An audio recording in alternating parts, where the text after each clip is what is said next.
Vamos seguir falando de economia, mas agora com o nosso comentarista do CNN Money, nosso parceiro aqui de Novo Dia, Gilvan Bueno. Vamos olhar para o mercado financeiro que está animado, viu? Pelo segundo dia seguido, a Bolsa renovou o recorde histórico. A gente está acompanhando o Ibovespa fechando pela 11ª vez seguida em alta. Fechou agora acima dos 198 mil pontos, renovando essa máxima histórica. Dólar segue abaixo dos R$5. Gilvan Bueno já em tela aqui com a gente. Antes de mais nada, bom dia, Gilvan, tudo bem? Alegria, Carol, que felicidade revê-la para falar de um assunto tão importante. Pois é, parece até notícia repetida, né, Gilvan? Ontem a gente já falava sobre o desempenho da Bolsa Brasileira, também da queda do dólar. Te pergunto, o que está pesando mais uma vez para esse resultado? Claro que diariamente tem fatores aí influenciando. E também como é que fica essa balança de um dólar em queda? Temos aí alívio para juros, para inflação, mas essa queda pressiona reservas e afeta exportações. Como é que fica essa balança? Carol, ótimo ponto que você trouxe para a nossa audiência.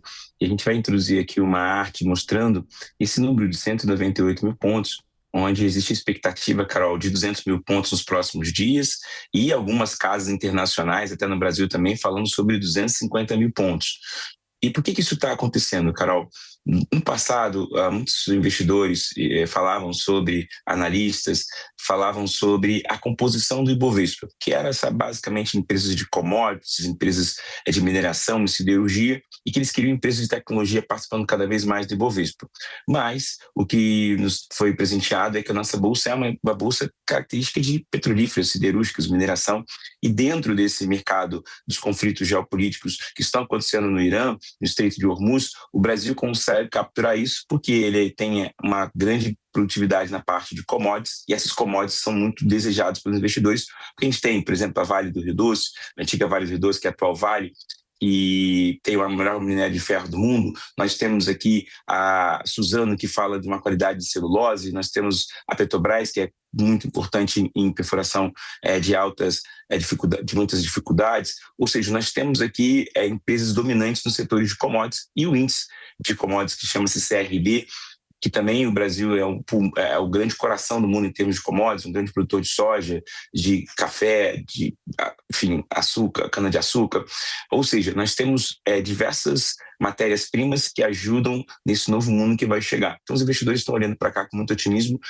O fluxo, Carol, de dólares na Bolsa tem aumentado nos últimos dias, e o Brasil tem sido um dos países emergentes mais observados nesse novo cenário de um conflito geopolítico e de um choque na oferta energética do mundo, que pode trazer algumas pressões em inflação nos alimentos.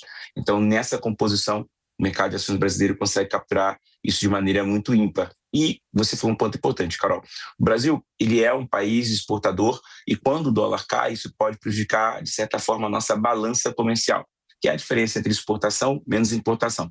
Então, a gente sempre tem que ter uma exportação maior para ter uma importação que não faça um peso e prejudique a nossa balança comercial. Se a importação for maior, isso prejudica a nossa balança comercial. Então, esse dólar mais fraco preocupa de alguma forma, mas o lado bom, Carol, é que esse dólar mais fraco não pressiona ainda mais a inflação no Brasil, que a gente vem combatendo ela nos últimos 2 anos.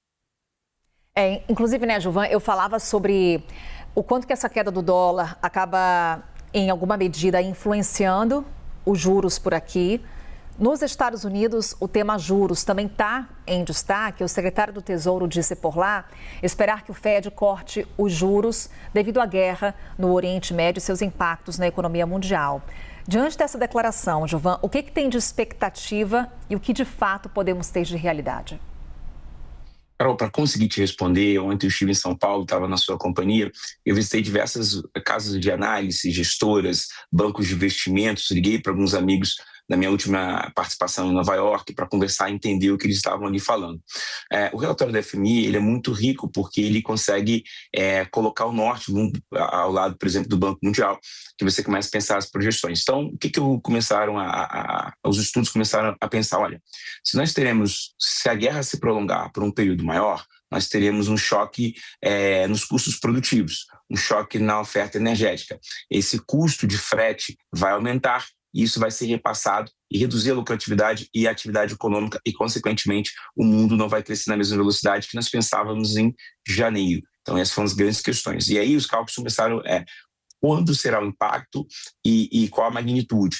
Então, muitos casos estão falando que, por exemplo, o terceiro trimestre desse ano pode ser um trimestre com uma atividade um pouco menor, porque a gente vai ter esse choque. E aí a discussão agora, Carol, é mais uma vez o tempo de duração do conflito e desse fluxo de circulação no Estreito de Hormuz. Mais uma vez, é o fluxo e os impactos, por exemplo, de um barril de petróleo acima de $100, Carol, o quanto isso vai prejudicar a economia. Então, o cálculo se o barril de petróleo ficar acima de $100 nos próximos 90 dias, 120 dias, isso vai reduzir o mundo em 1,5%. O crescimento mundial em 1,5%. Então, e essa é a grande pergunta do momento. O tempo de duração do conflito e o barril de petróleo acima de $100 e os impactos na atividade econômica mundial. Até para contextualizar aqui a nossa conversa com o Gilvan Bueno, tivemos aí o Fundo Monetário Internacional elevando essa perspectiva de crescimento do Brasil esse ano, citando esse impacto da guerra no Oriente Médio por conta das nossas exportações de petróleo, justamente essa referência aí que o Gilvan traz, mas piorando o cenário para 2027. Eu estou aqui recorrendo aos números, Gilvan, só para ilustrar também a nossa conversa. O FMI passa a ver uma expansão do PIB em 2026 de 1,9%, 0,3 ponto percentual acima da projeção feita em janeiro. E temos aí, portanto, esse cenário desenhado pelo Fundo Monetário Internacional. Consegui aqui resgatar os números para ilustrar a nossa conversa. Gilvan, mais uma vez, obrigada. Daqui a pouquinho a gente conversa mais. Até já.